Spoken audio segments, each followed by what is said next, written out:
And we're live. Hey, everybody, I'm Brandon. Welcome to Revenue Through Reputation. Um, you know, be honest, I'm not sure if I love the name of the show. Probably going to change it here pretty soon, but I think that's pretty normal. Like, got to get a few episodes into a show to really get a feel for it. Um, but for now, it's Revenue Through Reputation. And, you know, um, my career has been spent helping leaders use content to grow their reputation in order to create more opportunities. Therefore, revenue through reputation. And today we're going to talk. The title is "Your Marketing Isn't Failing; It's Frozen in Time." I'll be honest, part of that's kind of to get the hook, to be like, "Hey, what's going on?" But we're going to talk about creating content to build connections versus building content for promotion. We talked a bit about this last week, and I want to go deeper into it this week about what the heck do we mean about content for connection versus content for promotion. So, welcome everybody. If you are on the podcast, thank you so much for joining us.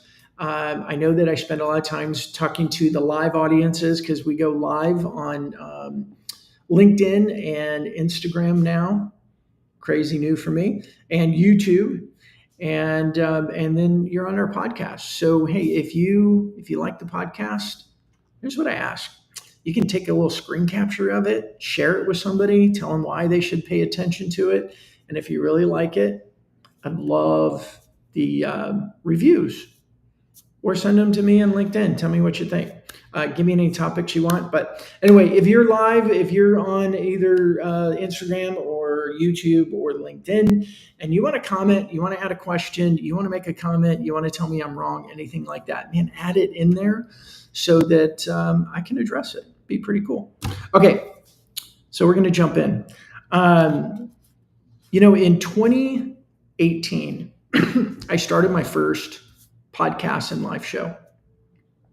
It was called Celebrate the Wins. Now, I know a lot of people out there, you may have started shows. I've heard from a lot of people like, oh, we started a show, or we tried a show and it didn't work. Well, this is my story of a show that didn't work. In 2018, I started a show that was called Celebrate the Wins. Now, I think that we were right in our approach. Celebrate the Wins was designed to get leaders to be able to come on the show and tell their wins. I feel like so many of us leaders, we don't celebrate our wins enough. We kind of quickly move on to the next thing and forget to celebrate. And I wanted to take a time to let people celebrate their wins and share their stories. And it was also strategic around the content, that it wasn't promotional content. It wasn't me, our product, our service. It was getting leaders to share their victories and tell the stories around it. And the content was honestly great. The guests were awesome. And we were creating, 3 months, 4 months, 6 months, 9 months, doing the show every week, doing what all the experts say to do. We take the show, we break it down into short clips. We were turning the transcripts into newsletter articles and blog content, and we were sharing it all over the place. And content. And guess what happened? Basically nothing. I mean, I think in the year that I did that, I gained like 500 connections on LinkedIn. It was just frustrating that we were doing everything right. We were creating a ton of content, but we weren't getting traction. It wasn't working, like we hear so many people say. What I realized in hindsight, so in 2020, shut it down in 2019, mid-COVID, started doing more lives again. And that's also the time that I learned that content needs to be done differently. Now, I've known this throughout my career, but I just honestly, at this time of my life, I took what I thought I knew, what I've experienced. Let me rephrase that. I took what I knew, what I'd experienced with content in my previous companies, and kind of put it on a shelf and started listening to experts that were talking about the way to create content for LinkedIn. And it was very promotional. So when I look at the time I was doing Celebrate the Wins, simultaneously, the rest of my content was promotional. It was all about our products, our services, what we do. Some of it was case studies, but it was much more about us. And nobody cares about that type of content. So the show itself, we were doing the right things, but the supporting content around it was very promotional, and it turned a lot of people off because nobody wants to be sold. And so I ended up shutting down Celebrate the Wins. And then in 2020 and going into 2021, I started going back to what I knew to be true. And it was creating content for connection. And that concept for me has evolved over the years. I mean, I started creating content for connection in 1998. So it's evolved over the years, but the foundation of it is still the same. Creating content that gets an emotional response, creates that connection from the audience to the person that created the content.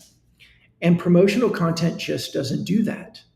So if you're one of those companies out there that you've been creating a lot of content, you've been doing all the right things, you're checking the right boxes, but it's still not working, I hear you. I hear you.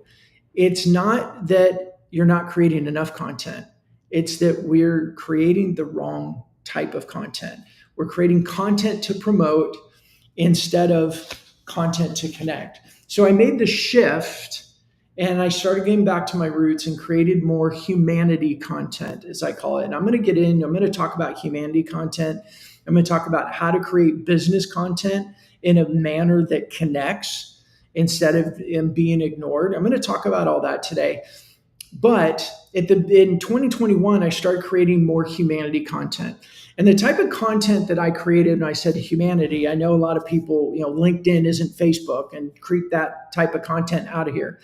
Well, humanity type of content for me was using pictures to demonstrate my humanity, but also using the content to demonstrate my experience in business. So here's an example. It was there was a picture of me with my daughter, and we were on a hiking trail. So giving insight into what I am, what I do outside of being a business owner, and sharing a bit of my personal life. And yet the copy was talking about my experience on that trail, and that we weren't expecting, we just didn't pay attention, that a storm had gone through the week prior and the trail was thrashed. And so we got there expecting this trail that we've done before, perfect, pretty, neat, easy. And instead there were trees down, there was debris all over the place, and we weren't expecting it. So the copy was me talking about entrepreneurship or business in general, that so often we have expectations of a linear path to success, and we get there and storms come through, figuratively speaking. So that's a concept of humanity with business side. So it's not picture of my food like belongs on Facebook. Honestly, nobody wants to see your food anywhere unless you're a chef, but whatever. But creating that humanity, pictures with personal, with business content, what happened is I started to see more engagement, more comments, more connection requests accepted, more followers. During this Celebrate the Wins, I was saying earlier, in a year, I grew like 500 connections, really not that big of a deal. But in 2021, we also started Mastering Modern Selling as a show and podcast. Simultaneously, I started changing the type of content that I was creating and sharing to be more of this humanity content. And I just found out from Carson shared it with us this week that Mastering Modern Selling has just been rated the #1 social selling podcast by FeedSpot. Now, is there a correlation? I think so. Look, I changed the type of content I created to be more connecting with people instead of promotional, which means I got more people watching the content, paying attention to the content. In 2021, I had about 2,500 to 3,000 connections, and now I have about 13,000. Now, I know I'm not 100,000, I'm not the huge influencer, all that. I haven't really tried to be or pretended to be. But what I've seen over the time of changing the style of content for connection is I saw an increase in the listenership and the subscribers to Mastering Modern Selling. I saw my own connections and followers increase to 13,000. And most importantly, I saw the conversations increase pretty dramatically, the opportunities for business. And in that time, when we launched Mastering Modern Selling, I launched a show to talk about LinkedIn. I didn't even like the term social selling. I still don't love that term. But we just wanted to create a platform, Carson, Tom, and I, where we talked about what are we learning with LinkedIn and how are people using this to generate revenue. It wasn't until later that Fist Bump even started. So if you're in that stage, you're creating a bunch of content and you're just getting kind of frustrated and feeling like it's not working, man, I felt your pain. And the answer to it is not more content, but changing the style of content that we've been creating. So we're going to talk today about, your marketing isn't broken. It just needs to be, tweaked a little bit. I want to talk a little bit about emotional resonance and what that means and why it is so important that our content resonates emotionally with people. No matter if you're it's about your product or service or what you do, it has to emotionally resonate or else they won't remember it. They won't care. And it's just more noise, especially as we're in an AI consumed world. And I'm going to give you the 4-step. I've got these really cool 4-step storytelling framework that is, I know there's a lot of frameworks out there to tell stories. What I like about this one is, it's really designed to build that emotional resonance. And this is something you could use with humanity content. It's something you can use with your professional promotional content as well. So we just start flipping the script a little bit and sharing your content a little bit differently. So buyers and audiences are totally overwhelmed with content. So if we're not being strategic about the content that we create and using it to build that emotional resonance, we're just more noise that's going to be forgotten. So let's talk a little bit about what I mean by that. What is emotional resonance? Resonance. It's when our content resonates with an audience emotionally. When it hits an emotion, it's something they can relate to personally. It then touches the heart, not just the brain. And we are human beings and we are led by our hearts. So when we emotionally connect with something, we remember it more. We remember it easier. It's like, I like to say, when we emotionally connect with something, there's like a hook in our heart area that it goes on and we remember it, we recall it, and we stand out. Seth Godin has amazing writing, and he has this concept around the purple cow. And most of you have probably heard it, but you see black and white cows, you see brown cows, you see black cows, you're like cow, cow, cow, cow. They're all cows. I grew up in dairy country. I mean, I know cows. But if you ever saw a purple cow, you would remember exactly where you were, who you were with. You might even remember the smell because that's the way our memories work. Like it would be such a profound shift that you would remember exactly where you were when you saw a purple cow. And that's the goal of creating content that creates resonance. And I know that's a big lift. That's a big ask, like comparing it to a purple cow. But that's the direction that we need to be moving with our content is every time that somebody is paying attention to our content, reading, watching the video, whatever, how are we helping them have an emotional connection to that content? And that's really what we mean by emotional resonance. So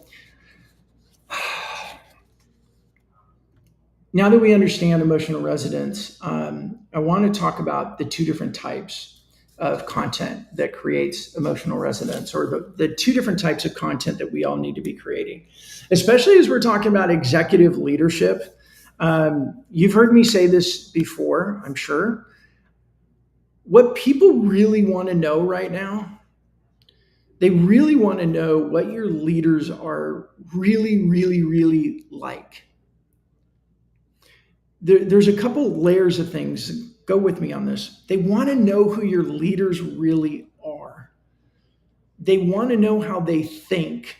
They want to know what they've experienced. They want to know how they've succeeded. They want to know some of the challenges overcome. They want to know how they are,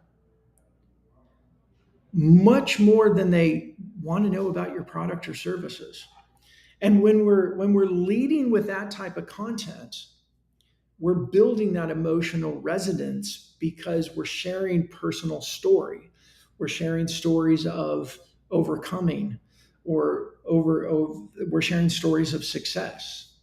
I just a couple of days ago, I shared a post about a failure as a business owner.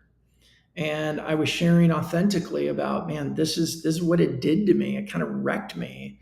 And I was going through a little bit about that detail. And what happens from that is others are able to see their own stories in it, their own experiences in it, and they resonate with it. So what happens is you get more people commenting, you get more people liking it. I got a couple of direct messages from people who actually didn't like it or commented on it, but they obviously saw it because they direct messaged me and said, hey, thank you for sharing that. I've gone through something similar, and it's just good to know that I'm not the only one. Right? When we share those authentic stories, what have we lived? What have we learned? What are we living? What are we currently learning? That's the type of content that gets remembered, and we stand out like a purple cow from all the other voices that tend to just be business, business, business.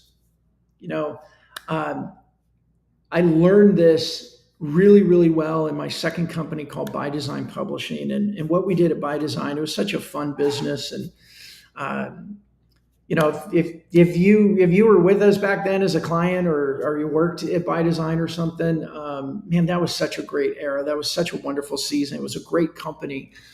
But what I learned in that is we created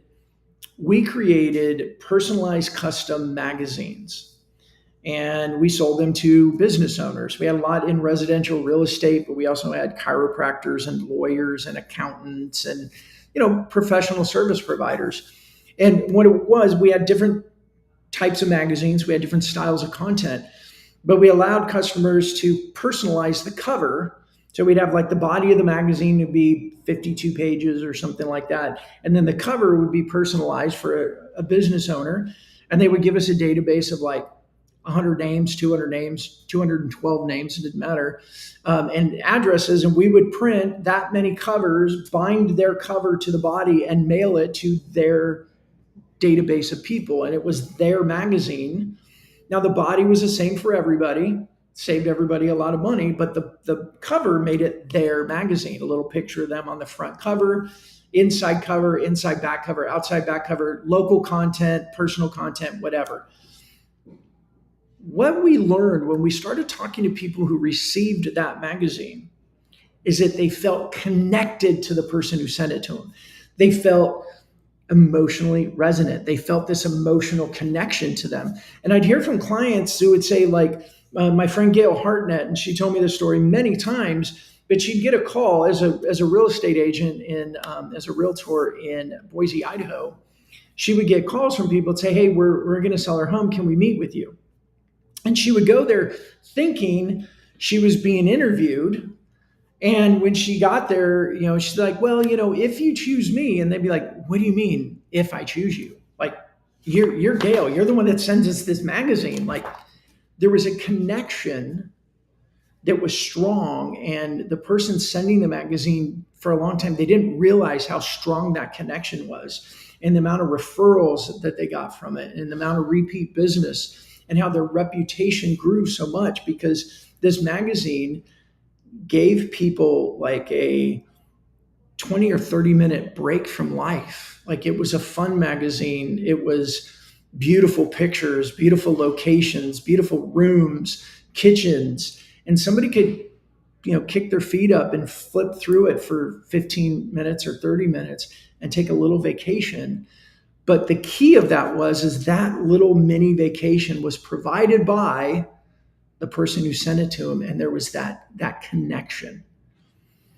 Now, I know with so many people we talk to that are B2B owners and like that, maybe is not a direct translation of sending a home and decor content, or we had a magazine that was called Swirl and Sip that was wine and food, right? They were able to choose the theme and the content that they wanted to send to people.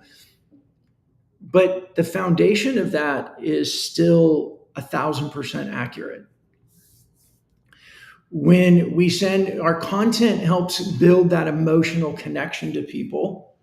They remember us and they engage more with us. They share our content more. We stand out from the big loud noise of everything that's out there. So there's two types of content. One is what I call the humanity content. I shared with that a little bit ago. Look, humanity content isn't personal content. Let's just get rid of that. It's like, it's not personal content. It can be personal, but it's really more because people want to know you, right? Think about for yourself, who do you want to do business with? Who do you choose to do business with? We choose to do business with people who we like, who we know, who we have some part of trusting with them. But overall, if we like people, we're more likely to do business with them. If they have a competitor of somebody who we don't know, or especially we don't like, we're always going to choose to do business with those people. So you've got this double value proposition here when you start sharing your humanity. I'm going to share this story. We have a client of ours right now, who, when I met with him as the owner of the company, I had said, like, okay, well, why me, why us, why now? And he kind of chuckled a little bit. He got this look like, I can't believe I'm going to tell you this, but it's true. He said, a little while ago, I don't know, a year and a half ago, he's like, I saw this post of you and your daughter hiking. It's one I told you about a little bit ago. He's like, I saw you and your daughter hiking, and then your content was something about how the trail, and you related it to business and unexpected things. He's like, I just always remembered that post. I remembered seeing you and your daughter, and I like doing active things and hiking with my kids, and I just always remembered it. So when the need for leader-led content came up in his world, he said, I'm going to call Brandon. And we ran into each other, and he's like, hey, I need to talk to you about leader-led content. But that humanity content resonated with him. Now, there's a couple types of humanity content. There is like I did, and I think this is the most comfortable for a lot of people. Use a personal picture, but relate it to something in business and start to at least show your humanity. But there's also the humanity content that is sharing your experiences. Again, this type of content does really, really well. And it's not just engagement. I like engagement because of what it means for opportunities for conversations. But other than that, I don't get hung up on how much engagement, how many impressions, how many comments. I don't have time to care about that. But this type of content does really well with it because it's raw. So much of our business content is safe, it's polished, it sounds like it went through the PR machine. And it gets highly ignored because that's mostly what we get. But when it's executive content or leader content or just person content, but you're telling a story of what you've been through, and like it doesn't mean you go full open komodo and sell and share all the nasty, dirty things, laundry, whatever that you've been through.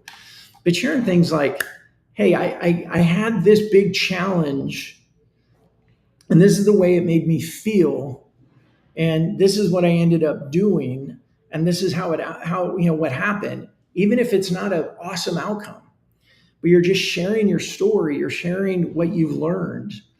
Maybe you share what you would do differently in hindsight.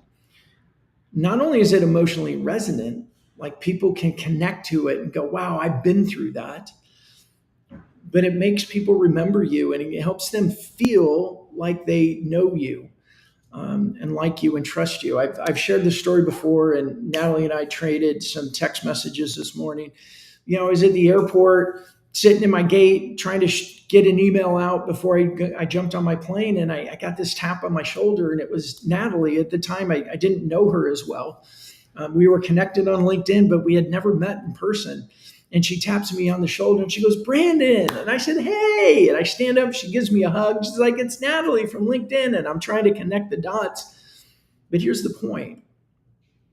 Because of my content, she remembered me. She felt like she knew me. She felt more connected to me, to a point of not only stopping while she was rushing to her gate, but tapping me on the shoulder, saying hi, giving me a hug. And then we had a coffee meeting a few weeks later, and now we've been doing work together. That's why that type of humanity content is so important. And it leads right into executive storytelling, because executive storytelling is an extension of that. With executive storytelling, executives may not be as comfortable about using a personal picture or something from their personal life, a hobby, something they do. If you like boating, you like golfing. I love what Butch Nicholson does with, he's been a lifetime golfer, and he does a post where he does videos about business and sales, but he does it from the sand trap when he's out golfing. And so he's giving this glimpse of, hey, I'm a golfer and I've been doing this my whole life. But the content he's talking about is what he's learned over the years in sales and what's been changing in sales. When we do that, it helps people feel like they know us. And when they feel like they know us, we stand out from all the other voices that are just pitch, pitch, pitch, and they don't feel like they know you. And it gives us that increased probability of being successful. So let's talk a little bit about executive storytelling, and I'm going to jump right into the 4-step framework of telling stories.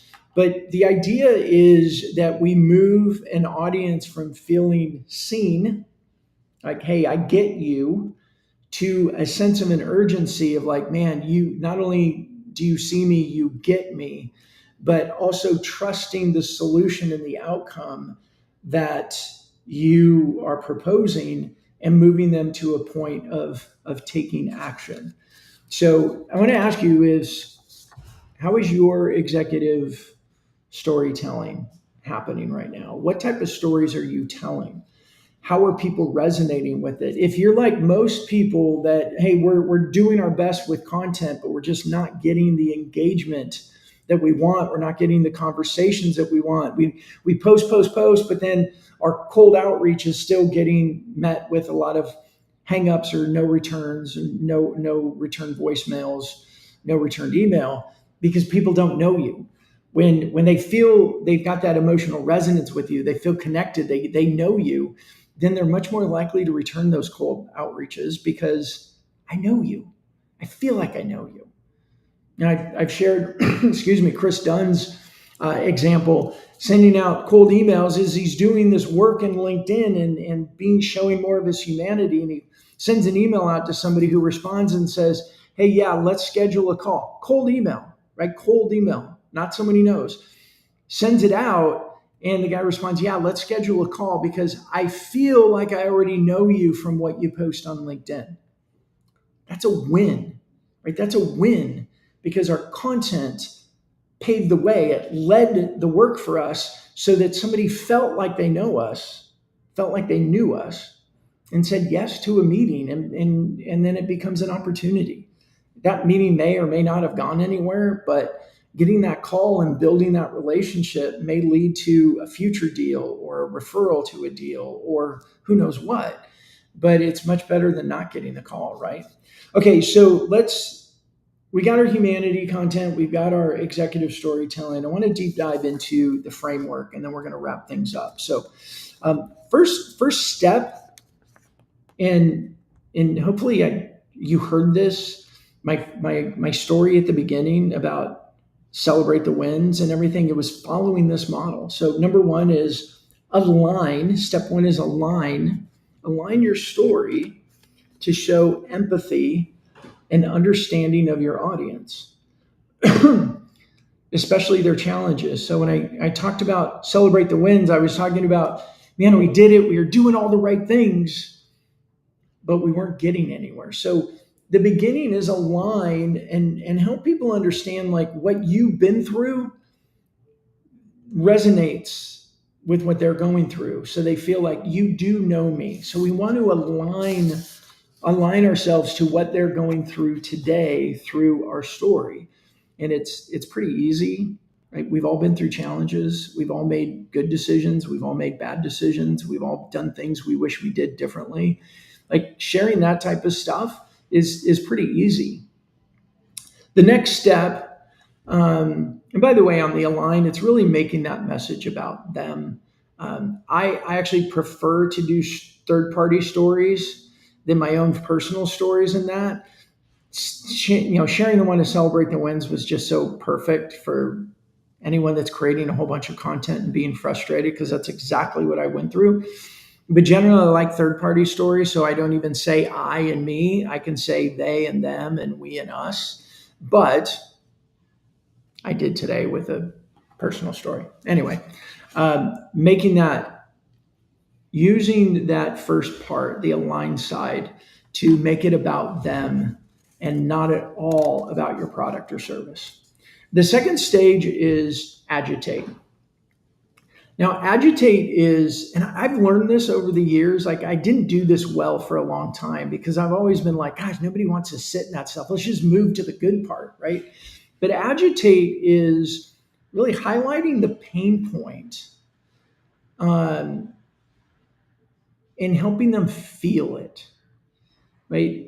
It could be the risk of staying in the status quo. It could be the risk of not making a change. It could be a number of different things, but you really want to highlight and let them kind of sit and stew in the pain a little bit.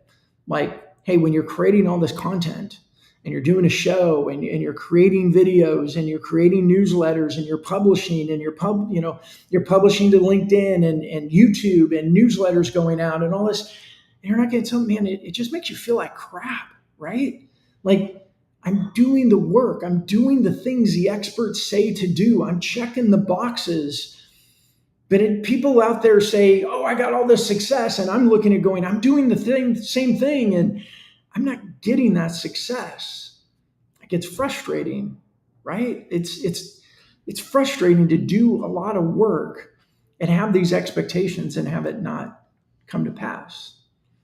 So we're highlighting the frustration. We want to let them stew in it a little bit. Like I said, I've struggled with that over the years because nobody wants to stew in frustration, but yet it makes a lot of sense. If they don't really feel it and you move on, then the rest of it may not have the oomph to it, may not quite have the power. So align and then agitate. And then step 3 is assert. Assert is, present your unique perspective. Present your solution clearly. How do you differentiate yourself? In my story that I was sharing before, like there I go again, right? My story. But in the story I was sharing at the beginning, the assert was, when I realized I had to present more human content. I had to create content to create connection instead of content for promotion. That's when things changed. That's when Mastering Modern Selling became a much more successful show than Celebrate the Wins ever had a chance to. It's become a number one social selling podcast on FeedSpot. We've been doing it over 3 years now. My personal LinkedIn gone from about 2 to 3,000 followers to 13,000 followers, and all these different opportunities. And Fist Bump came out of it, is launched a new company out of it. You see where I'm asserting that when you present the new perspective, something good happened. So that's where you assert it and go, but when I did this. And then the last step is the invite. The invite is not a bash them over the head, but a gentle like call to action. Hey, I've just gone through all this. If you're a marketer, you're a leader, your marketing team's doing the work, they're creating a bunch of content. They're checking the boxes, you think they're doing the right thing, but you're just not getting the success you want. I spoke to someone the other day, and a printing company, they're spending several $1,000s a month with someone who's creating their LinkedIn content for them, and they've got nothing out of it. They're checking the boxes, they're doing what they think they're supposed to do, but they're just not getting the calls or the conversations or the growth from it. So if you're in that stage and it's been frustrating, you feel like you're wasting money, when we create content to connect versus content to promote, we get more conversations because your audience then feels like Chris Dunn experience, I feel like I already know you. Let's get on a call.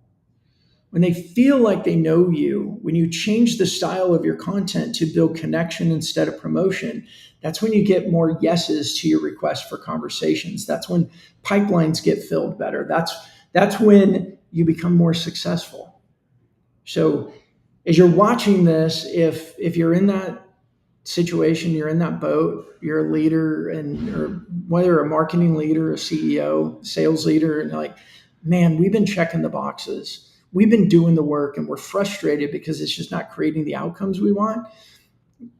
Let's talk. I've got a brief that I can share with you. It's not salesy at all. It's not pitchy. I got a brief about how and why emotional resonant content wins more opportunities for conversations versus content that creates promotion. I'm happy to give that to you. If you want to throw it in the comments, just do #brief and I'll shoot you a copy of it. Again, no salesy, no pitchy. Don't force you to get on a call unless you ask for one. But if you want that brief, just throw in the comments #brief or message me on LinkedIn or whatever channel you're watching this on, and I'll be glad to get it for you. So, hey, I want to wrap up. I want to wrap this up. Here's the way I want to wrap it up today. Creating content is still king, right? Content is king. We've heard that. But for a lot of reasons, we've been doing this content marketing thing for over a decade. People are starting to get used to all the hooks, employees, and subject lines and everything else, and they're not as interested. There's so many more companies in the space because of the startup culture. That means that your industry, I don't care what industry you're in, they're getting hit more by more people. So they're getting hit by even more calls and conversations and emails and content. So too much, we start to tune out because we just can't pay attention to it all. And on top of that, most messaging is pitchy, promoting, asking for calls that none of us want. I mean, it popped up on my screen. I can show it as somebody who sent me a connection request, and then here it is, asking me the biggest, what's your biggest challenge right now, and then goes into a pitch of who they are and what they do. I don't even know who you are. Why do I care? Unless I had that specific need right now, today, I'm not paying attention to that. Are you paying attention to that? I know my friend Alice Hyman posted just a few days ago about, and she put in examples of some of these LinkedIn direct message pitches she got. And, this automation and pitchy, what's happening is it's making all of us want to ignore more content, which is why emotional resonance, focusing on content that builds connection, that creates that emotional connection, is so much more important than content that promotes. Content that promotes is just highly forgotten.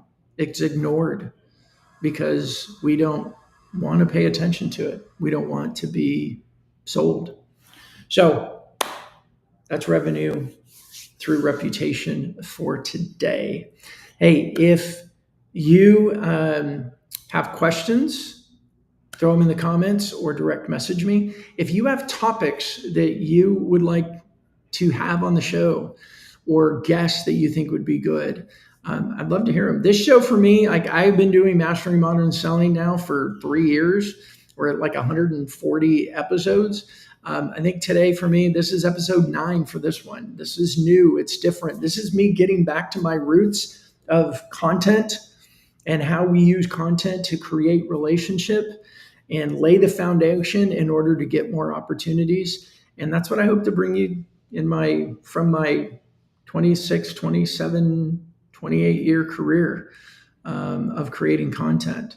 So there you have it. Thank you for joining me today. I really appreciate it. And I'll see you next Tuesday on Revenue Through Reputation. Have a great week.